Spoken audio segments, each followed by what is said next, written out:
Hi, I'm Pete DeFazio. I'm with FBodyWarehouse.com, and today what we're going to do is we're in the process of recovering this front and rear seat set.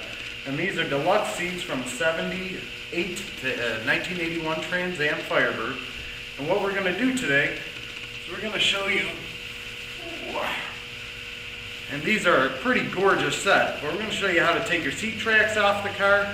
We're going to go through, we're going to blast them, oil them, paint them, put them back on the car. You can make your seat tracks literally scoot front to back like brand new once again. The proper tension on them, and this video is going to show you how to do that. So after 30 years in your Camaro or your Trans Am, one of the big issues that you're going to have is that your seat tracks are not going to function like they were supposed to. There was supposed to be some tension on it, so when you hit the seat track release lever, the seat would push back, and then when you had it in the back position and you hit the release, it would scoot forward with some tension coming forward, so it'd be easy to navigate front to back. So what we're going to do, we're going to pull these off these seats. We're recovering these seats, and we're going to go through, we're going to clean them up, we're going to oil them, we're going to paint them. We're going to show you how to do that. Now your seat tracks are held onto the floor pan with 4 separate bolts, one here, here, here, and here. And they come off. It's a half-inch ratchet, or a ratcheting wrench is the best way to get at them. If you take a ratcheting wrench, you can just go click, click, click. It's going to come right up and off the car. Once you have them off the car, on the handle side here, you have a bolt that's mounted on the inside of the track housing here, and another bolt mounted here. On the outside track, the non-handle side, they're going to have 2 exposed half-inch bolts that you can see right here. So what we'll do, we'll go ahead and we'll take these off first. Now a good trick, if you have a northern car or a car that is in the rust belt, you may need to go through and actually put a little WD-40 or some anti-seize spray on these and let them sit so that the bolts don't break off in the seat frame. If the head of this bolt breaks off, you're going to just be in a world of trouble. So you want to make sure that they're broke free, and how you can do that is you can spray some right up in here onto the thread of the bolt. On this side here, you can come in right in from the back here and spray the thread of the bolt. If you don't have any WD-40, you can take some lithium grease or some motor oil even, and all you're going to do is put your hand up in here, put a little onto the thread. That way when you start to loosen the bolt, the threads will already be lubricated, and it's just going to turn right up and off like that. That's what you're shooting for, just so you can pull it right up and off. So we're going to pull this one off real quick.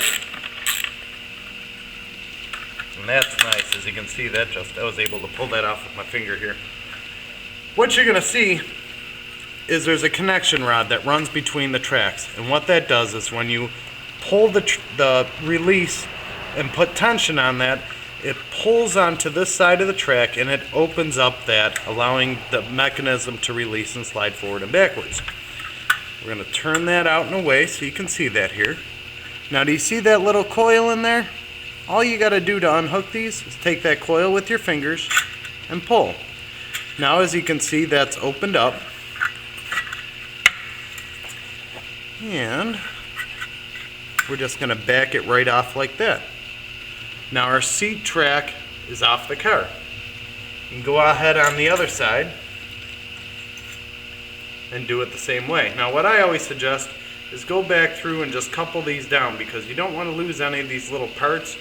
None of these springs that you're going to find on your seat tracks are reproduced, so you're going to have to make sure that you keep your GM stuff in good shape and don't lose it, or you're going to be in a world of hurt.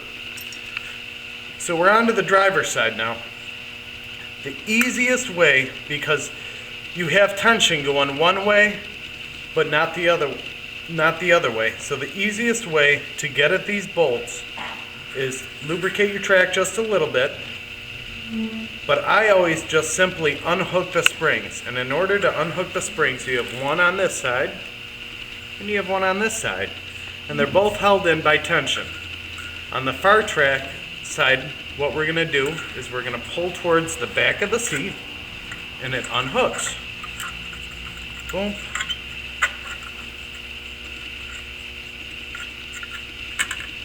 And we'll just slip it back out of there. And it's gonna fight me a little. There we go. And then on the other side, same thing. Now this one here takes a little more pressure.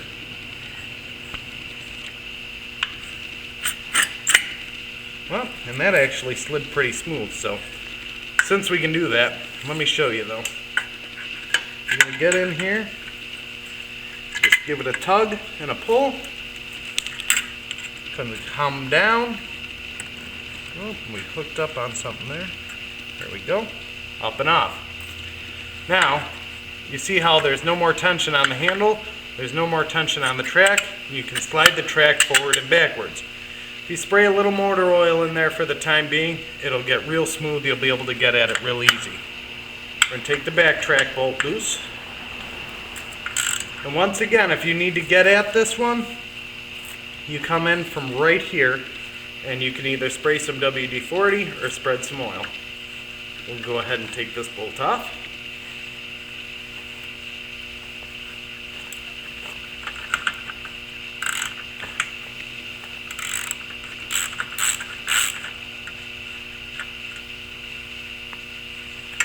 Okay. And now you notice we have a hammer here. It is very important to have your springs off before you tap these.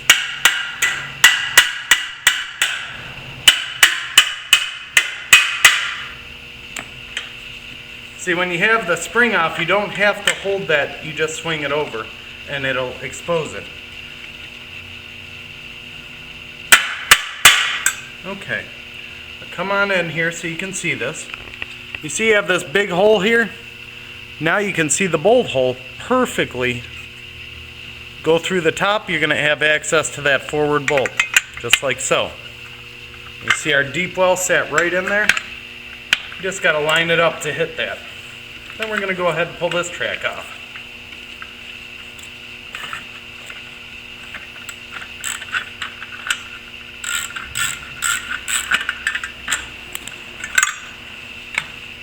Now we have our seat track off on this seat. We'll go ahead, we'll pull them on the other seat. So now we're working on the other side seat track, and one thing we wanted to take a minute and point out is your spring assembly is a little different on this side as it is to the other side. And what you see here is you've got this same spring, which is very similar, but you have this extremely long spring here, and on this side it sits up. So notice how that sits in there, that spring. And then it couples into the small hole here on the body of the track. It doesn't run along like on the side. The other thing you want to notice is there's this inside spring, and that goes onto the latch assembly. So pulling these off is going to be pretty similar to what we've just done. We'll go ahead by popping off our front spring, taking it off, and you're going to want to keep these separated. You don't want to start mixing and matching these springs, because if you do, you're going to find yourself in a world of hurt as you go to put everything back together. You're like, man, that's no good. I shouldn't have mixed everything up. Once again, we're going to put our little coilovers back on in place. Now, if you got a little blaster, a little cabinet blaster, man, I tell you, you can run these through here. It's going to take you just a minute to do, and they're going to look awesome. You can just put a satin clear coat on top of that and keep it a bare metal. It's going to look real nice. Now this is that back one here. We're going to grab our little needle nose pliers. Just like so. Helps us to pull the tension off it, pop it off there. Whoop. Got that one off. And then this one you can just do by hand. And that's off. Now once again, we have all our tracks, all our springs off, so our tracks are going to move pretty good. Now these are great Southern seats. They're really actually overall in great shape. You can still see the bare metal from GM. They're not all rusted, not all corroded. And a lot of guys out there in the world wish they could have a set of seat tracks this nice.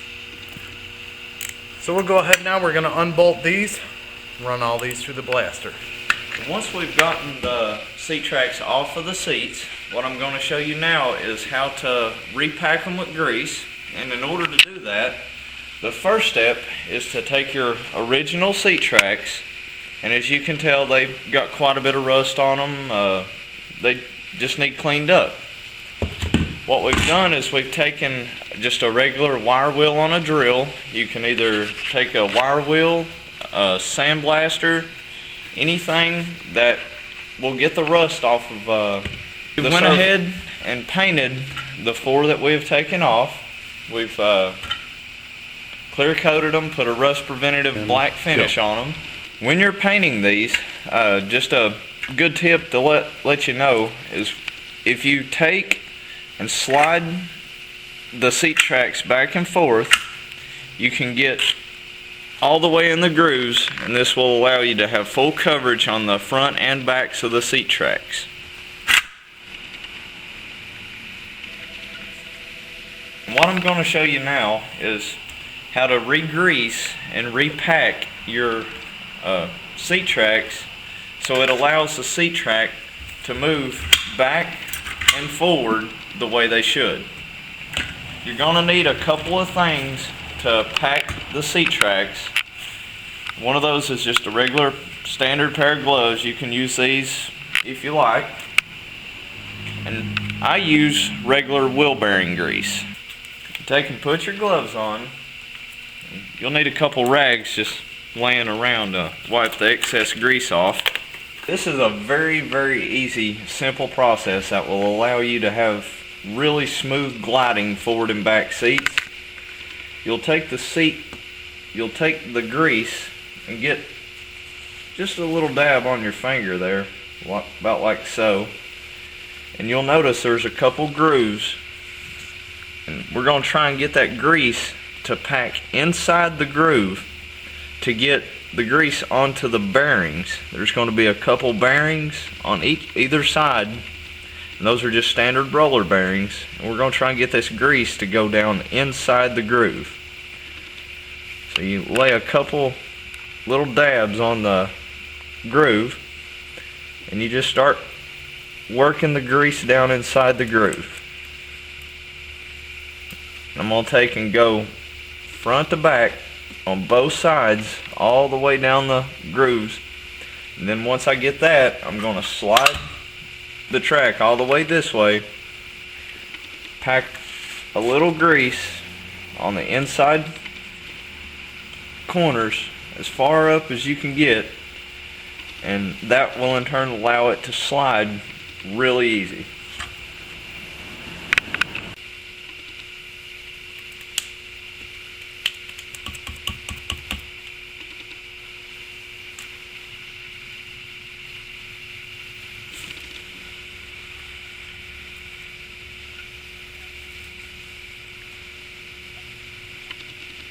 Once you get the grooves completely packed with grease, grab the ends and just start working them back and forth. And you'll get to feeling the grease. It'll actually start working itself down into the bearings, and it'll just keep getting easier and easier. The more you work these, as you can see, the grease is going to work itself back out, and that's because the bearings are pushing the grease back up. What you want to do there is just keep continuously packing the grease into the grooves. That way it keeps getting further and further down into the ball bearings, and that will in turn allow it to glide a lot easier. One more place you can actually pack is, you can see the release lever will open up, and you can put some grease down inside the little rectangular hole there. Once you get them to where you think that they're ready to go, and they'll glide back and forth super easy, so you'll know when that point is, take the rags, just wipe them off. Now these are going to be right near your carpet, so you want to get these as clean on the outside as possible. We've got the one bearing packed, so what we're going to do is we're going to go ahead and finish the other three. Once we get these packed, we'll show you on the assembly. Okay, now that we've got all our seat tracks completely packed with grease, we've got them all nice and prettied up. we're going to start the assembly onto the passenger side seat first. Our seat track bolts, we offer these at fbodywarehouse.com, and this is a complete left and right seat track mounting kit for all 70 to 81 Camaros or Trans Ams. We'll take a couple of the bolts, start, do a few threads, just a couple turns apiece. Grab your 1/2-inch ratchet,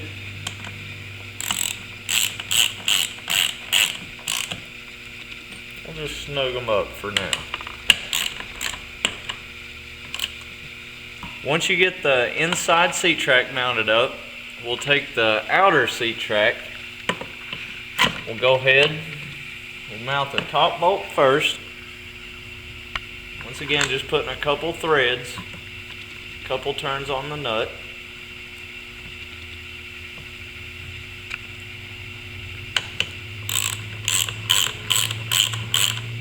You don't want to tighten that one all the way down because you'll have the play in the front. Slide the seat track back up, and the seat track bolt goes directly and underneath to mount to the frame. Just start it by hand a few turns. Take your deep well socket and an extension.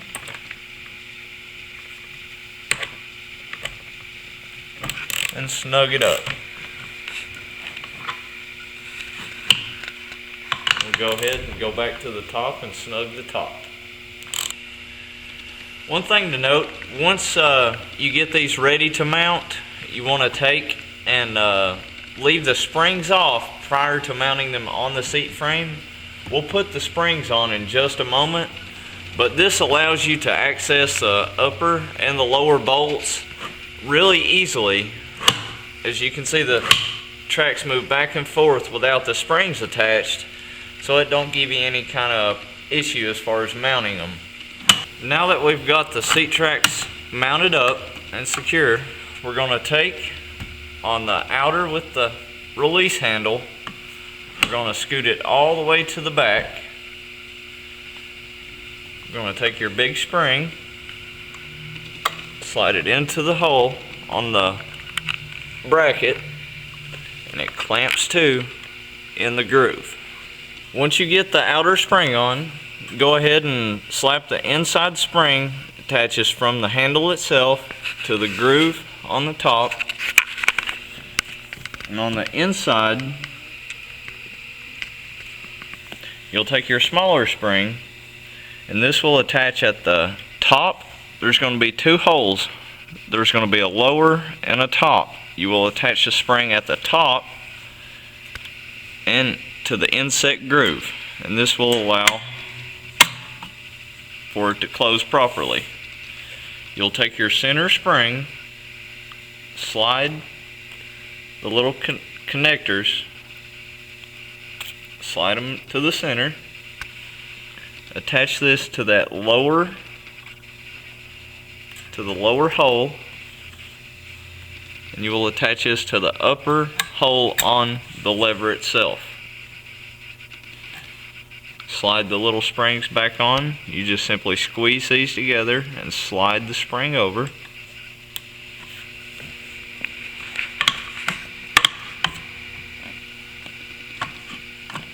And there's the spring assembly.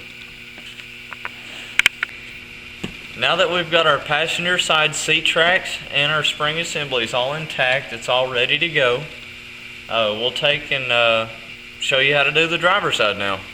And now we're going to start with our larger spring, and this is going to be on the inside. This goes into the groove. This is going to go all the way to the back. Now this spring is going to mount from the track hole down to the lower mounting bracket and just slide it into the side there. Now the smaller spring is going to sit on the inside part. There's going to be an upper and a lower mounting hole for two of the different springs. This is just simply going to go towards the front. Once you get the lower part of the spring attached, just take you a pair of pliers and attach it like so. Now we're going to grab our center section of the spring. We're going to go from the mounting hole here, just wiggle it into place, attach our retainer spring. We're going to slide it into the release lever on the upper part of the spring.